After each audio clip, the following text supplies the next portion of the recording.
अस्सलाम वालेकुम and welcome to another vlog from Bahria Enclave Islamabad. आज का हमारा जर्नी है टुवर्ड्स शाह अलादीता केव्स और गूगल के मुताबिक बैरिया एनक्लेव से इसका डिस्टेंस है 45 किलोमीटर का।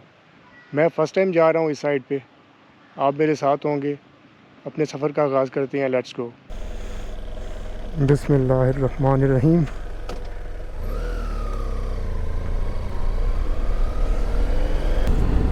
बारिश के बाद मौसम क्लियर हो गया इस्लामाबाद का, और मौसम क्लियर होने का ये फ़ायदा है कि हमारा ट्रिप कंफर्टेबल रहेगा। वरना आजकल के मौसम में अगर कोल्ड वेव हो तो बड़ा मुश्किल होता है बाइक पर आप इस्लामाबाद में ट्रैवल करें।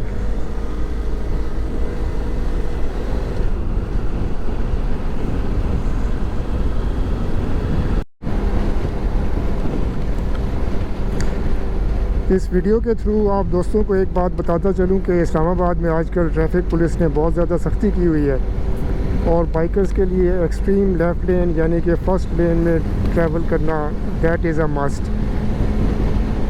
सेकंड या थर्ड लेन में आप लोग नहीं जा सकते।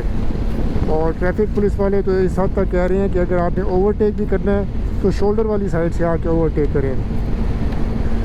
आई डोंट नो कि इसकी क्या रीज़न है। पर्सनली मेरा ये ख्याल है कि ये एक इंतहाई स्टूपिड किस्म की चीज़ है। मेरे ज़हन में जो एक वाहिद इसका मकसद समझ में आता है वो ये कि फ़र्ज़ करें अगर 80 किलोमीटर पर आवर की स्पीड लिमिट है किसी रोड पे, और सेकंड या फर्स्ट थर्ड लेन में बाइक आ जाता है जो कि 50 किलोमीटर पर आवर पे ट्रैवल कर रहा है, तो सर्टेनली ऐसा बाइकर हिंड्रेंस होगा बाकी ट्रैफिक में, और उसके फ़्लो में वो रुकावट बनेगा। लेकिन अगर बाइक भी 80 पर ट्रैवल करता हुआ जा रहा है तो फिर किसी ट्रैफिक के लिए कोई मसला नहीं होना चाहिए। तो दूसरी चीज़ ये कि फ़र्स्ट लेन में हम ट्रैवल कर लेते हैं जी, लेकिन देखिए फ़र्स्ट लेन होती है हैवी ट्रैफिक के लिए। यहाँ पे ट्रक्स भी जा रहे होंगे, बसेस जा रही होंगी, तो इस बड़ी ट्रैफिक के होते हैं ब्लाइंड स्पॉट्स, जिसमें गाड़ी शाड़ी तो दरकिनार, बाइक वाला तो बिल्कुल ही नज़र नहीं आता। तो मेरे ख्याल में ऐसा करने से कि स्पेसिफाई कर देना कि जी आप फ़र्स्ट लेन से नहीं निकल सकते, सेकंड या थर्ड में नहीं जा सकते, इसमें ओवरऑल ज़्यादा ख़तरा है बाइकर्स के लिए। और maybe traffic second third lane में गाड़ियों का फ़्लो तो शायद बेहतर हो जाए, which is also something quite impossible, क्योंकि रोड्स हमारी तंग हैं, ट्रैफिक बहुत ज़्यादा है। बहरहाल जी, लॉ इज़ लॉ, हम इसको फॉलो करेंगे। स्पीड लिमिट है बाइकर्स के लिए 80 किलोमीटर पर आवर, तो 80 से हमने क्रॉस भी नहीं करना, रहना भी फर्स्ट लेन में ही है। तो आप लोग जो ट्रैवल करते हुए इस्लामाबाद में आए ना, मोस्टली हम लोग जीटी रोड से आते हैं तो हमें इस चीज़ का पता नहीं होता। तो इस्लामाबाद में आए तो इस बात का ख्याल रखिएगा, extreme left lane is for bikers, और speed limit 80 kilometre per our.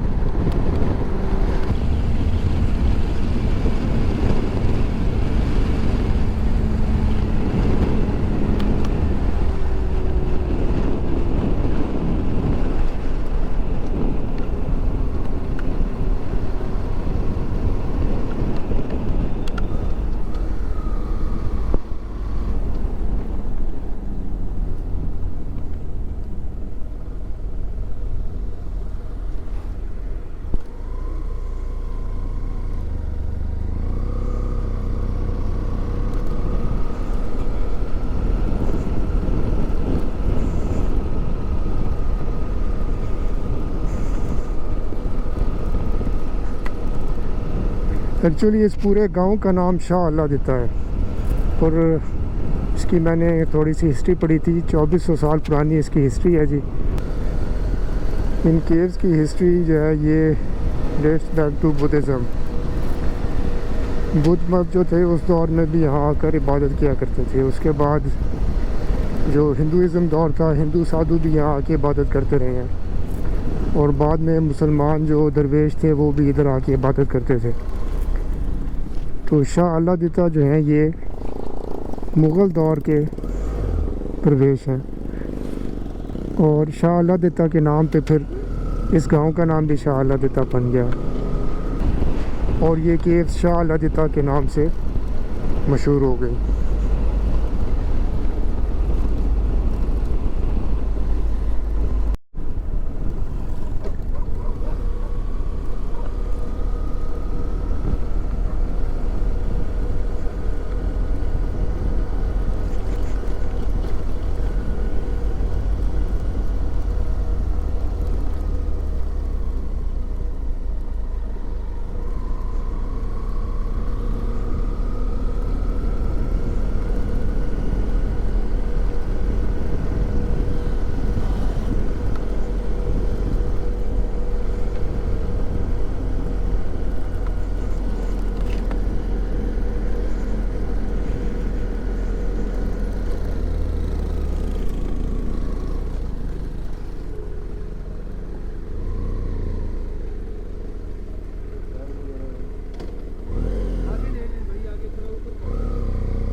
Shah अल्लादिता caves हम लोग पहुंच चुके हैं। एक चीज़ जिसका यहाँ पर पहुँचते ही अंदाज़ा होता है वो ये कि यहाँ पर अभी तक प्रॉपर पार्किंग का कोई इंतज़ाम नहीं है।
अस्सलाम वालेकुम। वालेकुम सलाम। क्या हाल है भाई आप? अल्हम्दुलिल्लाह शुक्र। क्या नाम है? रोहेल अब्बासी। आप इधर के ही हो? जी मैं मरी का हूँ, नचिया गली बिस्किली। अच्छा, यहाँ काम करते हैं। यहाँ पे काम शाम करते हो? जी। कितने अरसे से हो यहाँ पे? तकरीबन 3 महीने हो गए। तो यहाँ पे आप क्या काम कर रहे हो? यहाँ मैं रेस्टोरेंट पे काम करता हूँ। अच्छा, जी जी। चलिए वेरी गुड। और मरी किस इलाके की हो? नचिया गली। अच्छा, जी जी। चलिए शाबाश। ओके सर, शुक्रिया। यहाँ पर हमारे साथ मौजूद हैं जी मोहम्मद इस्माइल अब्बासी साहब, और मेरी इनसे यह मुलाकात हुई है और उन्होंने बताया कि ये जो जगह है ये एक्चुअली इनकी मलकियत है। सबसे पहले तो अस्सलाम वालेकुम, welcome to Dera Gadiala and Buddha cave Shah Alladitta cave. पुराना नाम इस जगह का जो है वो गडियाला है, गांव सारा शाह अल्लादिता है, और अभी नया नाम जो है बुद्धा केव, साधु का बाग और शाह अल्लादिता केव दिया गया है, जो नेट पर है, फेसबुक पर है जो है ना जी। तो सर ये फेमस इस वजह से है कि इसकी कम से कम 3-4 हज़ार साल पुरानी हिस्ट्री है जो है ना जी। और ये बातें हमें कैसे पता चली हैं? सॉरी, हम लोग अब्बासी फैमिली से हैं और हम भी यहाँ पर 250-300 साल से आबाद हैं जो है ना जी, दादा परदादा से। फिर कुछ बातें मैंने भी अपनी आंखों से देखी हैं यहाँ पर, कुछ दादा ने बताई हैं, और कुछ बातें यहाँ पर एक आते थे हमारे पास प्रोफेसर अहमद हसन दानी साहब थे, आर्कियोलॉजिस्ट के, कायद यूनिवर्सिटी के प्रोफेसर थे, उनके पास भी किताबें थीं, इन जगहों के नाम लिखे हुए थे। तो फिर कुछ उन्होंने हमें बताई, कुछ हमने इस इलाके के बारे में उनको विज़िट कराया जो है नहीं दानी साहब को। तो उनके कहने के मुताबिक इसकी हिस्ट्री वो कम से कम 4000 साल पुरानी बतलाते थे। फिर वाज़ह इस तरह से हुआ है, ये मगरब वाली साइड पर वहाँ पर एक बुद्धिस्ट का स्टूपा मिला है जो है जी, वो भी अच्छा। पहले पत्थरों में झाड़ियों में छुपा हुआ था, थोड़ा सा ऐसा का सामने था बरकैफ। तो अभी तकरीबन 8, 9, 10 साल हुए आर्कियोलॉजिस्ट वालों ने इसकी दीवारें शिवारें साफ़ सुथरी करके उस पर जो एज लिखी है वो 2400 साल पुराना है वो स्टूपा जो है ना जी। तो आपकी फैमिली की मलकियत में ये जगह कब से आ रही है? वही बता रहा हूँ, आगे सारी बात जी, बता जी। रहा हूँ। फिर सर जिस वक्त ये 1947 में पाकिस्तान बना है ना, उस वक्त ये जो शाला दिता है ना, ये गांव नहीं था, ये शहर था। अच्छा। यहाँ पर हिंदू सिख मुसलमान सब लोग इकट्ठे आबाद थे। इस जगह पर भी हिंदू रहता था जिसका नाम था ओगन दास जो है ना जी। तो इसी वजह से इसका नाम है, जो डॉक्यूमेंट्स में भी है, डेरा गड़ियाला बाबा बड़दास। बड़दास उसकी कौम थी और ओगन दास उसका नाम था। ये 8 कनाल 8 मरले में उसका डेरा था और ये सामने जो सारा भी ग्राउंड बना हुआ है, इधर 17 कनाल में उसका बाग था जो है। इसके साथ ये 800 कनाल रकबा था जो है ना जी। और ये उस वक्त मेरे दादा के नाम उस हिंदू से एक रजिस्ट्री हुई है जो है ना जी, डॉक्यूमेंट्स हमारे पास मौजूद हैं जो है ना जी। अच्छा। तो फिर उस वक्त से ये जगह हमारे पास है। फिर सॉरी इस तरह से हुआ है कि हमारे जो है ना जी दादा अबू ने इंतकाल नहीं आगे चढ़ा सका। जो सच्ची बातें हैं ना वो हिंदू के फिर- नाम पे रह गई। मतलब नाम फिर ये शामलात हो गई सारी जो है ना जी, क्योंकि पाकिस्तान तो बना है ना 47 हाँ, में और कानून जाके बना है 56 में जो है ना जी, 1956 में बना है जो है ना जी। फिर ये मतलब जब बंदोबस्त हुआ तो ये कुछ खसरे नंबर जो है ना जी इस तरह शामलात हो गए जो है ना, या जो भी जिस तरह से भी हुआ है गवर्नमेंट के हिसाब से जो है। फिर सॉरी ये जो बाग था ना हमारा, ये 1983 में सीडगई वालों ने हमसे ले के ना सबसे पहले जो है ना, ये एक मिनिस्टर को दी जगह जिसने 15 साल ये पहाड़ी काटी और क्रश बना के बेची जो है ना। 3 साल उस वक्त भी हमने केस किया, अच्छा। लेकिन हमारी किसी ने नहीं सुनी जो है ना जी। फिर हमें एक 5 मरले का प्लाट और 1.5 लाख रुपया हमें मिला था वो बाग वाली जगह का। अभी बाग की वो सिर्फ आम का दरख्त है, एक निशानी रह गई है, वो पीछे आपको नज़र आएगा, बाहर जो है जाएंगे आप तो। फिर इस जगह के पीछे भी हमारे पीछे बड़ी दुनिया पड़ी, लेकिन अभी तक हमने इसको बचाया हुआ है। अभी ये हेरिटेज हो रही है जो है ना जी, तो हम भी कह रहे हैं अल्लाह करे कुछ बन जाए जो है ना जी, ताकि दुनिया आए, लोग आएँ जो है ना जी, फेमस हो गई है जगह। फिर सर हिंदुओं से पहले इस इलाके में ये जो रोड जा रही है ना, ये पीछे KPK को जा रही है, खानपुर हरीपुर को जा रही है जो है ना जी। तो यहाँ से 3.5 किलोमीटर ऊपर एक बावली बनी हुई है, कुआं बना हुआ है मुगलों के दौर का जो है ना जी। अच्छा। तीसरा पॉइंट ऊपर वो है जो है ना जी। अच्छा। फिर मुगलों से पहले इस ये इलाके कितना में आगे तीसरा पॉइंट? यहाँ से तकरीबन 3.5 किलोमीटर है ऊपर, अच्छा। टॉप पर है जो है अच्छा। जी जी। तो फिर उन मुगलों से भी पहले इस इलाके में बुद्धिस्ट लोग आबाद रहे हैं, बुद्ध मत मज़हब के।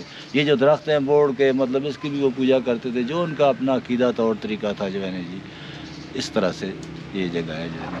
थैंक यू वेरी मच जी अब्बासी साहब, आपने हमें इसके बारे में बड़ी डिटेल में बताया। इट इज़ बिलीव्ड कि ये विलेज जो है तकरीबन 700 साल पुराना है और बुद्धिस्ट कार्विंग्स आपको यहाँ पर मुख्तलिफ जगह पर नज़र आती हैं। शाह अलादीता केव्स की हिस्ट्री तकरीबन 2400 साल पुरानी है और सेक्टर 11 इस्लामाबाद से थोड़े ही फासले पर टूरिस्ट के लिए एक बहुत ही अट्रैक्टिव लोकेशन है। यहाँ पर मेरी मुलाकात हुई थी इस्माइल अब्बासी साहब से, यहाँ के पुराने लोकल हैं। तो वो ये बता रहे थे कि यहाँ पर मैं आपको दिखाता हूँ, सामने पहाड़ की चोटी पे ये वाला पहाड़,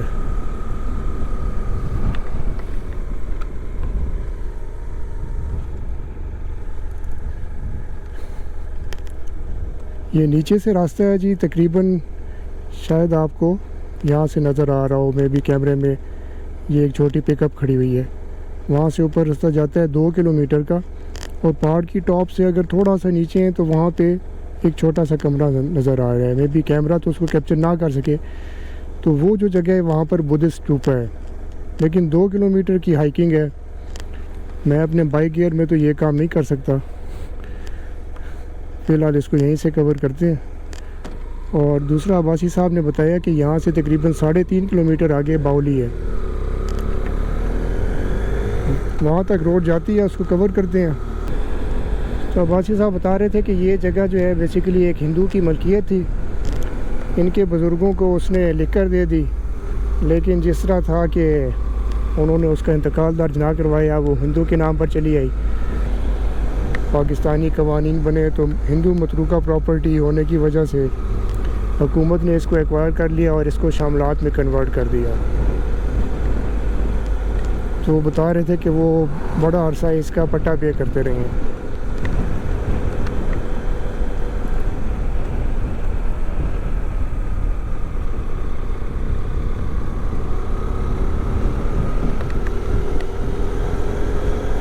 ये रोड बहुत अच्छी बनाई है यार।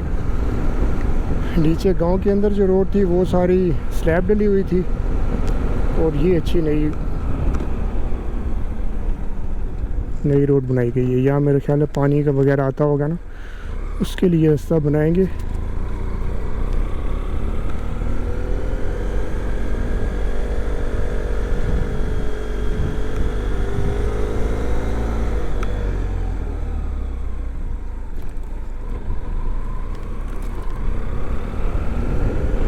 लेकिन टूरिस्ट यहाँ पर अभी भी कम है।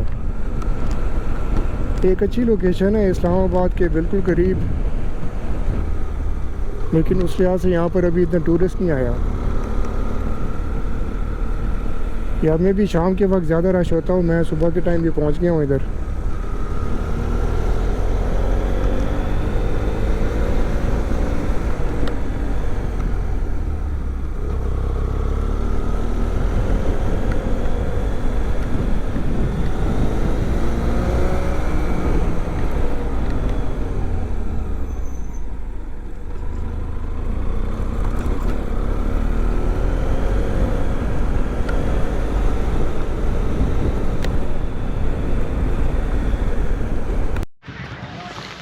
इस वक्त हम इस तारीख़ी कुएं वाले स्पॉट पर पहुंच चुके हैं। इसका नाम है जी कैंथला का तारीख़ी कुआं।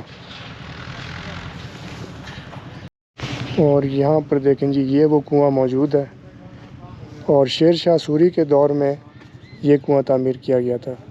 जैसा कि आप लोग जानते ही होंगे कि शेर शाह सूरी कंस्ट्रक्शंस के हवाले से काफ़ी शोहरत थी उनकी।